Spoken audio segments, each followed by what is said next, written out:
कहानियां बताते, भगवान की लीलाओं को बताते, वो गर्भवती थी। इसीलिए कहते हैं जब गर्भवती हो महिला तो उनको भगवान की कथा सुननी चाहिए। तो आप जैसे सुनते हैं ना, तो वही आचरण गर्भ के अंदर पल रहे बच्चे को आता है। इसलिए जब गर्भ धारण करो तो कदाचित कुसंग में मत रहो, क्योंकि जैसे आप करेंगे तो बच्चा 9 महीने में उसी को सीखता है। तो नारद जी ने भगवान की लीलाओं का वर्णन किया, तो प्रहलाद जी ने गर्भ के अंदर से सब कुछ सीख लिया। अब बारी आती है कि प्रहलाद जी को गुरुकुल ले जाया जाता है। जैसे गुरुकुल पर पहुंचे तब तुरंत ही वहां पर शुक्राचार्य जी, जो कि दैत्यों के गुरु, उनके आश्रम पर ले जाया जाता है। तब उनसे कहा जाता है कि भगवान केवल और केवल तुम्हारे पिता हिरण्यकश्यपु हैं। चलो बोलो, हिरण्यकश्यपु नमो नमः। क्या कहने को कहा? हिरण्यकश्यपु नमो नमः। जैसे ही इस बात को प्रहलाद जी सुनते हैं तो समझाते हैं, गुरुदेव पूरे संसार में कुछ भी नहीं रखा है, पूरे ब्रह्मांड के पति यदि कोई है तो वो केवल और केवल परमपिता परमेश्वर विष्णु भगवान, कोई नहीं। मेरे पिता भगवान नहीं है। आप ये मत कहिए हिरण्यकश्यपु नमो नमः, आप कहिए नमो नारायण नमो नारायण। अब जैसे ही गुरुदेव ने बात नहीं मानी तो उनकी तबीयत खराब होने लगी, स्वास्थ्य बिगड़ने लग जाता है। अब मरे तो क्या ना करे, जैसा शिष्य ने कहा तो वो बोलने लगे नमो नारायण नमो नारायण। तब धीरे धीरे धीरे धीरे उनका स्वास्थ्य उचित हो गया। अब यहाँ पर प्रहलाद जी घर पर आए। हिरण्यकश्यपु ने पहली बार अपने बेटा का दर्शन किया, गोद पर उठा करके पूछा, बताओ बेटा गुरुकुल में क्या सीखा? तो प्रहलाद जी ने क्या कहा? ये पिताजी, ये पूरा संसार, ये पूरा ब्रह्मांड, ये केवल अंधा कुआं है जहाँ पर केवल और केवल अंधकार है, और इस अंधकार से यदि बाहर निकलना है तो नारायण भगवान का नाम ही सार्थक है। हिरण्यकश्यपु को आया क्रोध, कहा कि ये क्या कह रहे हो? यदि भगवान कोई है तो केवल और केवल तुम्हारे पिता हिरण्यकश्यपु। आज पहली बार भूल करी तो क्षमा कर देता हूँ, जाने दे देता हूँ, लेकिन दूसरी बार आगे से कभी भी ये मत कहना कि नारायण भगवान है, मेरा नाम लेना है तुमको। प्रहलाद जी बात नहीं माने। इतना क्रोध हिरण्यकश्यपु को आया, झांकी बनाइए वो लाई जाए। तो इतना क्रोध हिरण्यकश्यपु को आया, इतना क्रोध हिरण्यकश्यपु को आया कि अब धीरे धीरे करके वो प्रहलाद को यातना देना प्रारंभ कर देते हैं कि ये मेरा बालक नहीं हो सकता, इसको तो मैं मृत्यु दंड दूंगा, ये मेरा बालक कहलाने के लायक नहीं है। उनको ऊपर से ऊंचाई से भिगवाया गया, लेकिन जैसे ही फेंकते नारद जी को लक्ष्मी मैया गोद में लेकर के उनका रक्षण कर लेती है। एक बार भूखे शेर के सामने प्रहलाद जी को डाल दिया गया कि भूखा शेर उसको खा जाएगा, लेकिन जैसे ही प्रहलाद जी गए कुछ नहीं किया, डरे नहीं, भयभीत नहीं हुए, हाथ जोड़ करके केवल नमो नारायण नमो नारायण नमो नारायण नमो नारायण, केवल नारायण नारायण। तब तुरंत वो जो भूखा शेर था वो चरणों पर गिर गया नारद, तुरंत प्रहलाद जी के, क्योंकि भगवान के नाम का इतना प्रकोप है। एक बार तो उनको सांप बिच्छू अनन्य प्रकार के विष उगलने वाले जीव जंतु के पास छोड़ दिया गया। तब जैसे ही प्रहलाद गए और हाथ जोड़ करके भगवान को याद किया तो वो विष के बजाय अमृत उगलने लग गए। एक बार तो अपनी बहन होलिका के साथ प्रहलाद जी को जलाया गया। होलिका को ये वरदान प्राप्त था कि वो अग्नि से नहीं जली, इसीलिए गोद में लेकर के वो प्रहलाद जी को बैठी, लेकिन उल्टा हो गया। जो अग्नि था उसकी धधक जैसी उठी तो होलिका जल गई और प्रहलाद जी सुरक्षित वापस निकल गए। एक बार तो इतना क्रोध आया हिरण्यकश्यपु को कि प्रहलाद को उन्होंने बड़े से एक कमरे पर अंधकार में बंद कर दिया, खाना पीना देना बंद कर दिया, कोई भोजन नहीं देते। अब जैसे ही नारायण भगवान ने देखा तो माता लक्ष्मी उनकी चरण सेवा कर रही थी, तो नारायण भगवान ने कहा कि देवी जाओ, तुम्हारा बच्चा तुम्हारा बालक भूखा है, उसको भोजन खिलाओ। तो सुंदर सोने के पात्र में, चांदी के पात्र में लक्ष्मी मैया ने भोजन सजाया, पकवान इत्यादि लेकर के उस अंधेरे कमरे पर प्रहलाद को भोजन कराने लग गई। जैसे ही भोजन वह पा रहा है, प्रहलाद बिल्कुल प्रसन्न हो जाते हैं। उसी समय में थाली छोड़ करके लक्ष्मी मैया चली गई। अब उसी वक्त आना हुआ हिरण्यकश्यप का। आकर के वो कहते हैं, अरे प्रहलाद, तेरी इतनी हिम्मत, तुझको यहाँ पर भोजन ला करके किसने दिया? तू कैसे भोजन खा रहा है? किस सेवक की ये मजाक? जैसे ही इस बात को कहा तो तुरंत ही प्रहलाद जी हाथ जोड़ करके कहते हैं, पिताजी, गर्भ के अंदर जीव को भोजन मिल जाता है इतनी छोटी सी जगह में, तो ये तो इतना बड़ा कमरा है, मेरी लक्ष्मी मैया आई थी मुझको भोजन देने। अब इसको इतना क्रोध आया हिरण्यकश्यप को कि आज मैं ऐसा कुछ योजना बनाता हूं जिससे तुझको और तेरे भगवान नारायण को, दोनों को यही मार डालूंगा। तो तुरंत ही कहा कि जिस प्रकार गर्भ में तेरा भगवान भोजन उपलब्ध कराता है, तेरा भगवान इस कमरे में आ गया, तो क्या इस खंबे में भी भगवान है? सामने खंबा था। प्रहलाद जी ने कहा कि पिताजी, भगवान हर जगह है, हर स्थान पर कण कण में ईश्वर विद्यमान है, केवल नारायण का ही नाम सार है, सभी जगह है।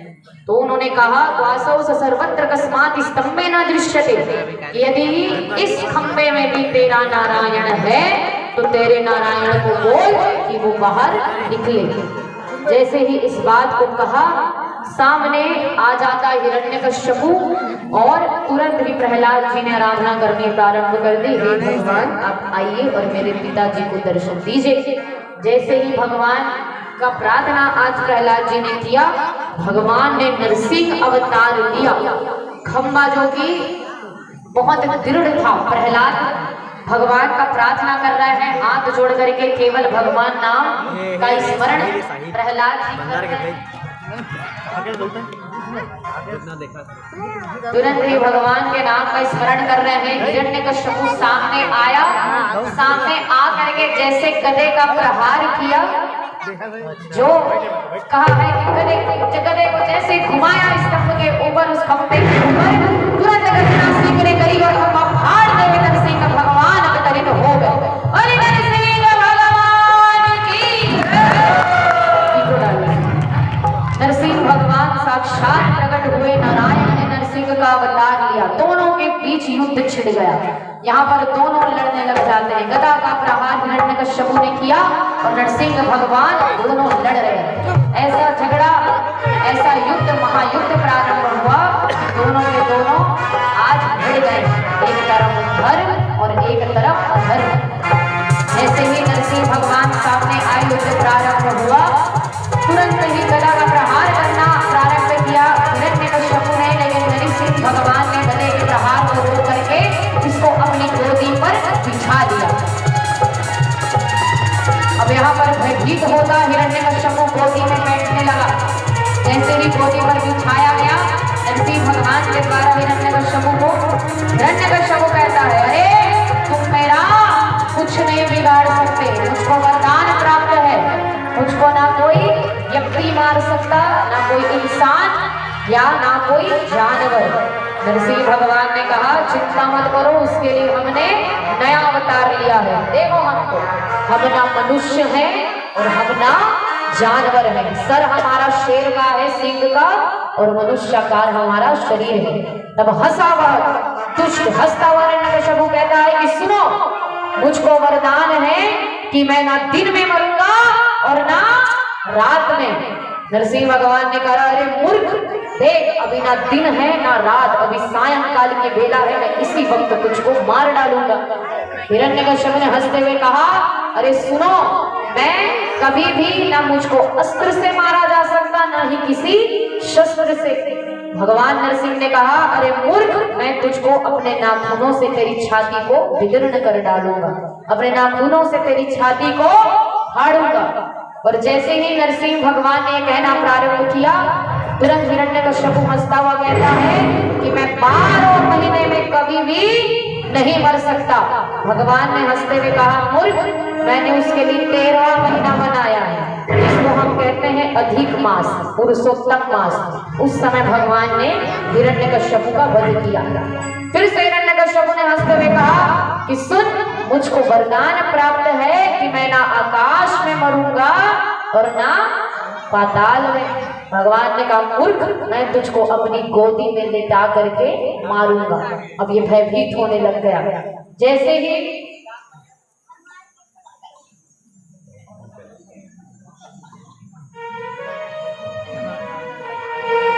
जैसे ही भयभीत होता हिरण्यकश्यप बिल्कुल डर करके अब उसको लगा कि मेरा अंत समय आ गया है। नरसिंह भगवान बिल्कुल क्रोध में आकर के दोनों बड़े बड़े नाखूनों को भगवान ने फैलाया और उसके वक्ष स्थल पर धरा और उसकी छाती को धीरे धीरे धीरे धीरे भगवान ने विदीर्ण कर डाला। बोले श्री कृष्ण का नैया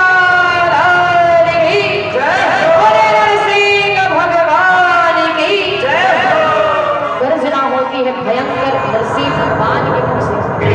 बहुत जोर गर्जना हुई तो तीनों लोग थर्राने लग गया। लक्ष्मी मैया, सरस्वती मैया, भोले बाबा, सारे के सारे ब्रह्मदेव सभी डर गए। सब आकर के मनाते हैं। लक्ष्मी मैया आ गई, भोले बाबा चले गए डर के मारे। लक्ष्मी मैया आई कि मैं तो उनकी अर्धांगिनी हूँ, मैं इनको मना लूंगी, नारायण है ये मेरे। कहते ना भगवान को शांताकारम भुजग शयनम, शांत है जो सौम्य है। लक्ष्मी मैया आई तो वो चरण की सेवा करती है, मुख तो देखा नहीं था तो चरणों की सेवा कर रही थी। धीरे धीरे मुख पर जैसे ही नजर पड़ी लक्ष्मी मैया थाली पटक करके तुरंत वहां से नौ तो क्या रहे, मेरे पति को क्या हो गया, ये तो बिल्कुल भयंकर रूप इन्होंने धारण कर रखा है। सबके सब समझ जाते हैं कि अब कोई भी इनको शांत नहीं करा पाएगा। ब्रह्मा महेश भी शांत नहीं करवा पाते।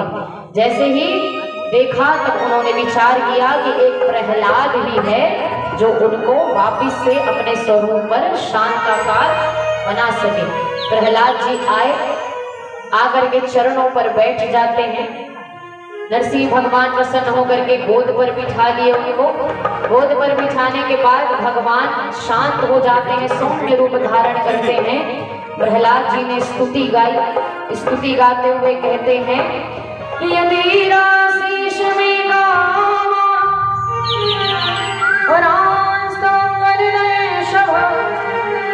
कामनम हृदय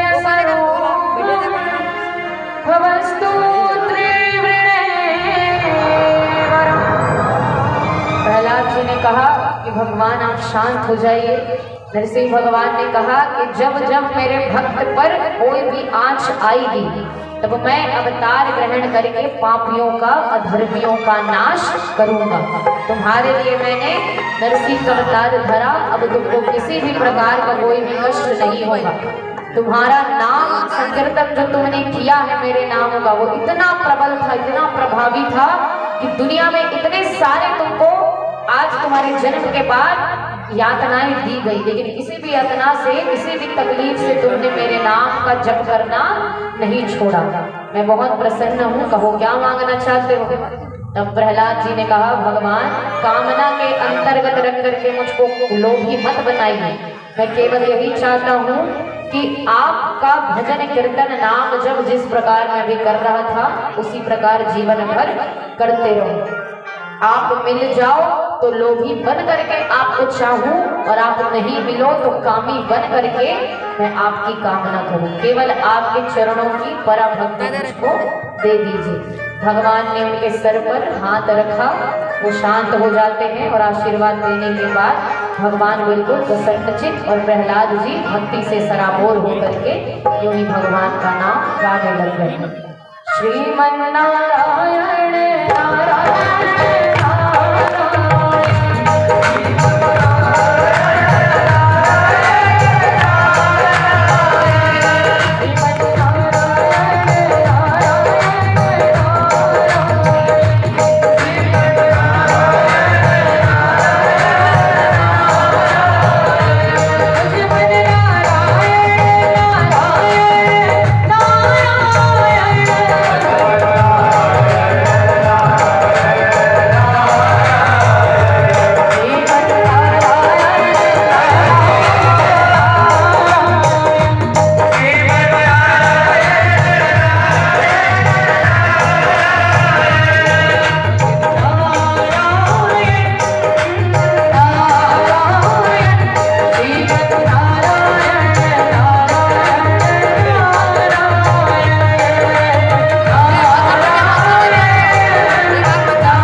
प्रति दिवस की कथा सभी संपन्न हो जाने के पश्चात कल की कथा